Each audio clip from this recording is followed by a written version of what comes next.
Well, the records are with us. You even requested for 2 days to reply to the show cause order. Well, sir, kung alam nyo lang, hindi ko alam talaga.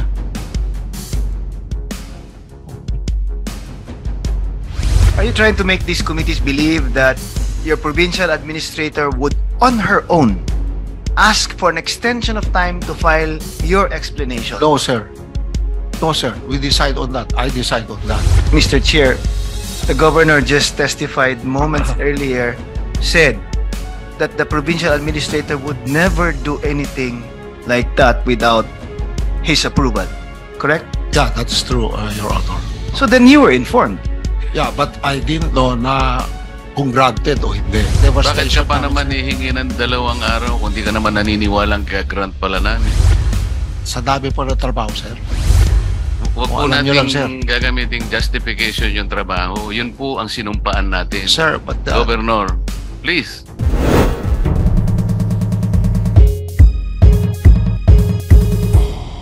Wala pa nagtanong? Mayroon na nga eh. Please proceed, the Honorable Marcoleta, for your query. Mr. Chair, first of all, I'd like to know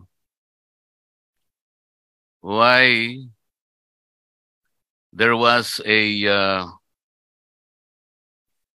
show cause order and whether or not the show cause order was answered on time, because I think all this started from that. And then secondly, because there was an allegation that Governor Mamba was preventing those officials in the province of Cagayan, which were all called into the meeting to shed light on the issues being discussed. And I was informed that there was an alleged order for them not to appear in this meeting. So I'd like to know whether or not the Cagayan governor has a hand in preventing those persons called by the committee to testify. This is the first thing that we have to establish. That is the reason why the detention order and contempt order was issued in the first place.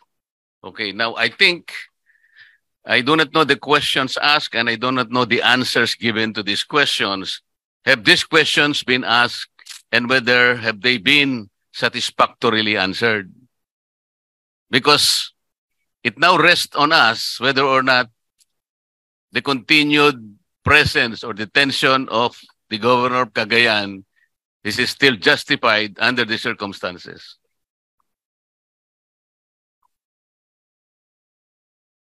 Thank you, Congressman Marcoleta. Well, the governor was properly notified. He was given ample opportunity to answer. His answers came late and came only after the committees found him liable for failing to appear and for refusing to give the travel orders or authority on the persons requested to appear before this committee.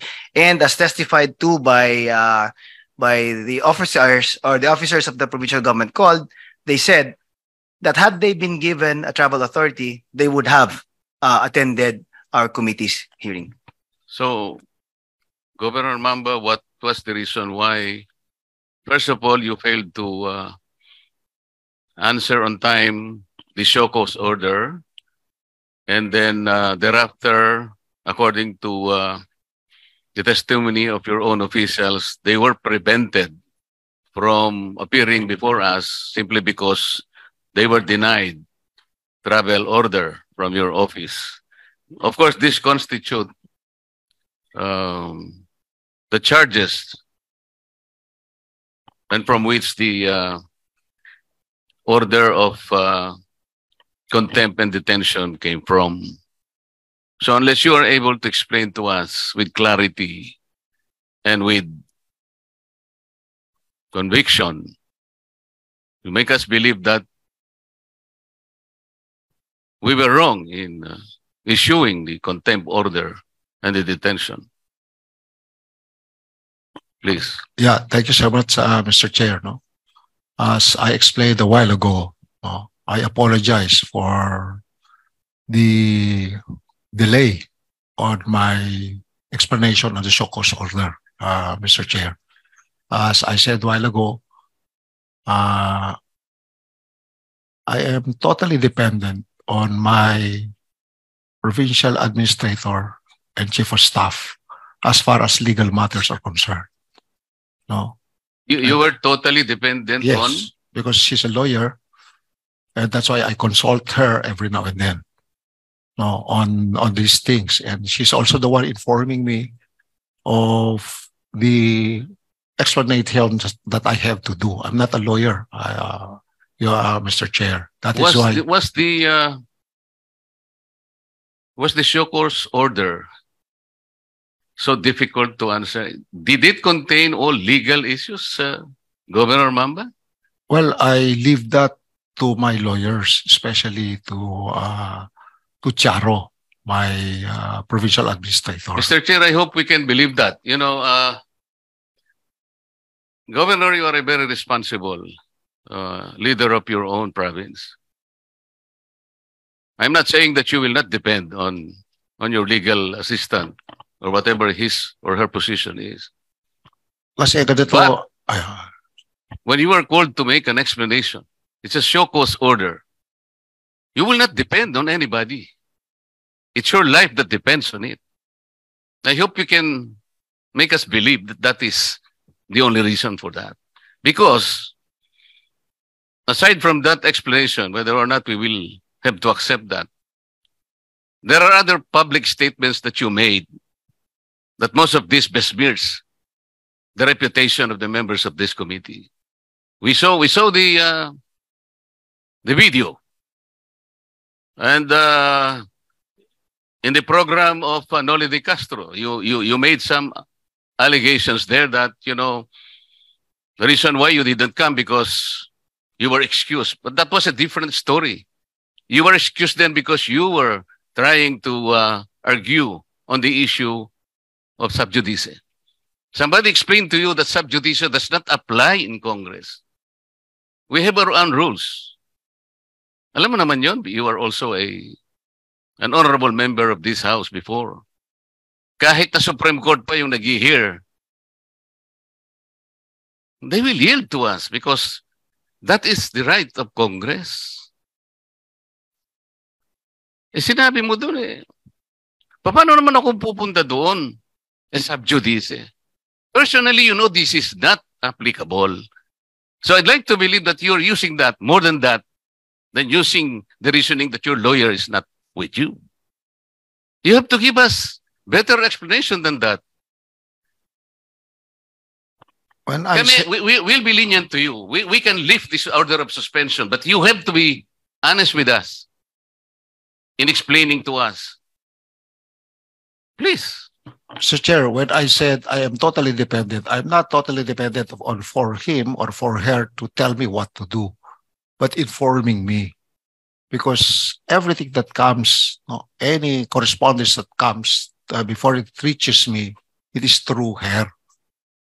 Ganun po yung nangyari.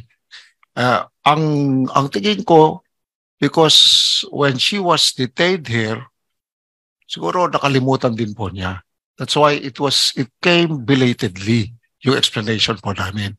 Hindi ko pa sinasabing siya na lang ang mag-a-answer. Hindi po. Governor, sinasabi ko, ganito lang to Palagay mong nakakulong yung, alam mo, by text message.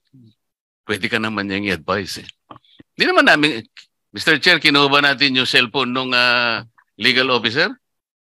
There are certain hours that the provincial administrator is being given the opportunity to use her cell phone. Did we capture her cell phone? No, as per request niya, pwede yung magamit for a given period of time. So, on that premise... Did we prevent her from contacting the good... Mr. Chair, she's only allowed to use the cell phone 30 minutes in the afternoon and 30 minutes in the morning. That's correct. O di malaking bagay na yun. Yeah, pero Ako alam naman niyo siguro, Mr. ito Chair, yung 5 minutes naman. most of the time, siyempre balisarin yung bata. No? No, this is the first time that she's cited in contempt. She's the first time she's detained and she's out. Wala akong contact kahit kanino. No, she's alone in the detention cell. I don't know. No, kaya nga po sabi ko, it totally quadasyon na nagkalimutan po lahat sa totoo lang. Sino naman ho ang hindi a-answer sa show cause order? And I know there are consequences of that. Kaya lang po, ganun po yung nangyari.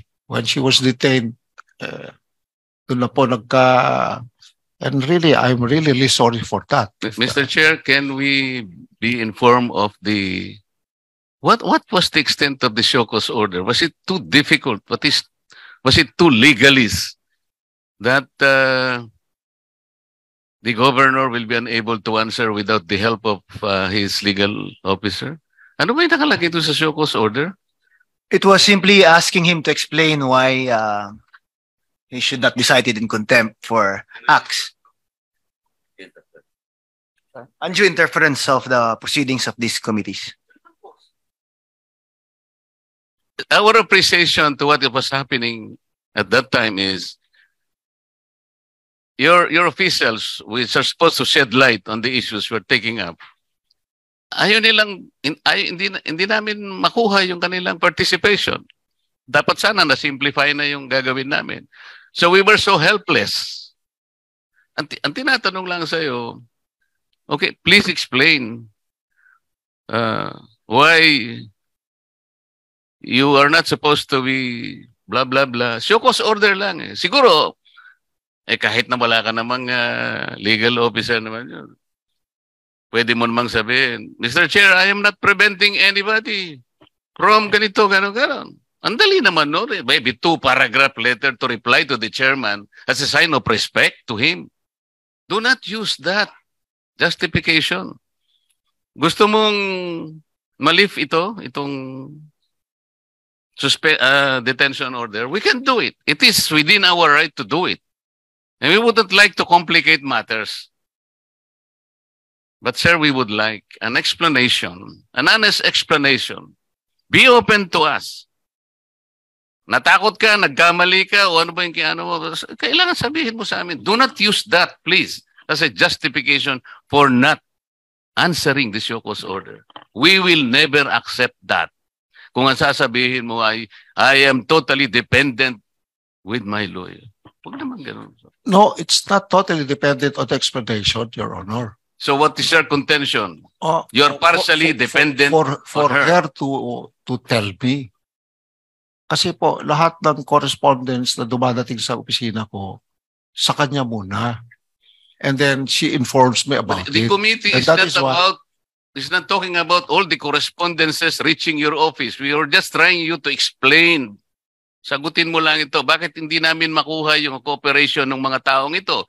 Tinatakot mo ba sila? Ganito, ganon. Ay, hindi ko ho sila prevent. But you should have answered the committee. Yeah, hindi ko ho sila prevent. Yeah, never prevented them from coming over here. Mr. Chair, ang sinasabi ko lang sa kanya, kung halimbawa, nahihirapan nga tayong makakuha ng participation nila, kaya kayo nabigyan ng show cause order. Kung ako, Governor, no? Mr. Chair, in answer to your show cause order, may I tell you that I have not prevented anybody from attending your As a matter of fact, I am now releasing a travel order to these people you wanted to appear in your committee right now, just to tell you that I am with you in ferreting out the truth. Every truth. O tapos na sana yun. That is not so hard to make. Assure us that you are with us, that you are not trying to stymie the discussion in this meeting. Ganun lang ang hinihingi namin. But it took you ilang days?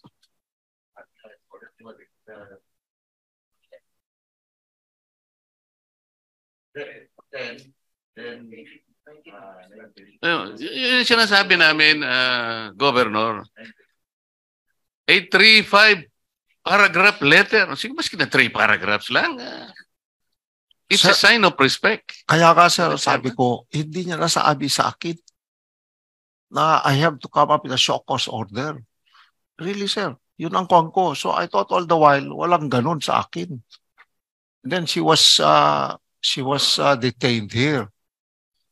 So that is why na-explain lang niya yon nung nakalabas na siya. No? At sinabi niya sa akin, oh, yun po yung nangyari, sir, sa amin, Mr. Chair. What you're trying to make us believe is that somebody is supposed to explain to you the value of that show cause order. No, I know. Without anybody explaining to you, you will not be able to understand that. And therefore, you are barred from... No, sir. Kung alam ko lang na meron, I could have consulted anybody. So, Mr. Chair, he doesn't know that there was a show cause order? No. He was properly notified as far as the committees are concerned. The records are with us. You even requested for 2 days to reply to the show cause order. Well, sir, kung alam niyo lang, hindi ko alam talaga. Kung alam ko lang, I could have asked them kaagad. Kaya I was also asking my kwan. Kaya Governor, answer lang ako after. And are you really sorry? Sir, I'm sorry, sir. Are you trying to make these committees believe that your provincial administrator would, on her own, ask for an extension of time to file your explanation? No, sir. No, sir. We decide on that. I decide on that. She Yes, will sir. always consult me. So if you Pero ask, at that point in time, I was never told. sir, there was a request for an extension of time to file an answer. And now you're telling me that you were not informed when you just earlier said, Mr. Chair, can you please present to him the request made by the provincial Sir, governor requested sir, for 2 days? I really didn't know kung granted nga yung extension or not. Dahil nakulong na si Attorney Charo that time. Nakulong na po siya eh. Anyway, I have with me the letter that was signed by Attorney Maria Rosario Mamba with the floor. And no signature affects yung sa kay Gov. So it is only the provincial administrator that sent to us and signed on behalf of the employees and the governor. Now, let me read lang yung item number 4 para malinaw lang. Kasi yung iba, kaugnay doon sa ibang mga employees. Now, ito yung item number 4. Furthermore, the provincial governor also received the undated show cause order of the Joint House Committee directing him to submit written explanation of the failure of the 17 employees of the provincial government of Cagayan who are witness to the ongoing investigation of the Joint House Committees regarding House Resolution 145 and Resolution 146. Being under their direct control and supervision to be submitted before 2 p.m. August 8, 2023 to these honorable committees. So ito lang. So signed by the provincial administrator, Attorney Maria Rosario Mamba. but Mr. Chair, the governor just testified moments earlier, said that the provincial administrator would never do anything like that without his approval. Correct? Yeah, that's true, Your Honor. So then you were informed. Yeah, but I didn't know na kung granted o hindi. No? Number 2, sir, talagang we were Bakit ka pa sobra po naman, yung devastation bakit ka pa namin, naman sir. hihingi ng 2 araw kung di ka naman naniniwalang gagrant pala namin? So kahit saan kami yung talo rito eh. Inisyon ka namin ng show cause order. Humingi ka naman ng 2. Dapat i-assume mo naman na ibibigay namin sa iyo ang pagkakataon na 2 kasi sumulat ka eh. Ngayon sasabihin mo, dahil hindi ka naman nakakasiguro na ibibigay namin sa iyo yung 2 araw. Ba't ka pa humingi ng 2 araw kung yun pala yung iniisip mo? Sir, kaya nga ako sa dami po ng trabaho, sir. Marami rin tayong trabaho. We are on the state of calamity. We were responding to, we were also searching for 4 others na nawala that time. Huwag O, po alam nyo lang, nating gagamiting justification yung trabaho. Yun po ang sinumpaan natin. Sir, but Governor, please. sir, kung po ito, Mr. Chair, I have a super typhoon that hit us and I was responding to all of this. No? Hindi po ako kasi yung nagtuturo-turo lang. Sa totoo lang, no? Ako po yung mismong the thick of anything that happens in my province. I am always there. And that is why, no, siguro nakaligtaan din po namin ito na wala rin sa aking isip. So really, I'm really sorry, no, for not responding to this on time. But really, it was never meant to. Parang wala naman sa loob mo yung pagsusorry mo. You keep on arguing kasi. Alam mo, aminin mo na lang sana. Hindi yung pati yung typhoon na ginagawa natin, yung trabaho natin. We're visited by typhoons regularly 20 times. 6 or 7 of these are very strong. As public servants, hindi natin alam kung gaano ang trabaho na nakaharap sa atin. Ngayon lang, kaya ako na-late na naman, napakarami ko pong, pero hindi ko gagamitin po yun. Wag mo kaming bibigyan ng ganong arguments. You are faced of a detention order. Sabi ko nga sa iyo, we have the right to lift this depending on the kind of answer that you will give us. Be honest with us. Yun lang. Walang personalan ito, Governor. Kasama ka namin dito noon and we value that. We value that whether you believe me or not. Of course, I believe you, sir. Bakit hindi naman kita i-believe? No? We've been together here. Kaya nga, sabihin mo na lang na, wala na yung ganun-ganun na maging honest ka, then we will weigh your explanation. Well, as far as I can remember, sir, ganun yung kuwan ko eh. Yung recollection ko nito. I don't want to reason out, sir. Sa totoo lang. No? I just want to be as honest as I could sa inyo lahat dito. No? Ganun po yung nangyari sa amin. Siguro, litong-lito kami at that point in time, because of the 17 employees who were supposed to come here, including our department heads, our provincial administrator being detained. And then ako mismo was asked to also contempt and everything. Siguro, sir, it's out of all of these things. And of course, yung nangyayari sa aming probinsya at that point in time and the coming of the president also sa aming probinsya at this point in time, we're wondering on what to do about all these things, no? And what to prioritize. Kaya nga po, really, I'm sorry if I've took too much of your time, if in a way, no, napabayaan ko yung aking obligasyones para sa dito. But really, I hope you understand, no, the enormity also of the response that we have to take at that point in time. Yun lang po ang aking pakiusap. Na ako, as you have seen, no, kahit na ilan yung pinapatawag nyo dito, pinapapunta ko naman ito. No? But we also have to respond to the needs of our people kaagad-agad po. And I'm really sorry if we committed those. No? Hindi po namin talagang intensyon na baliwalain itong Kongreso.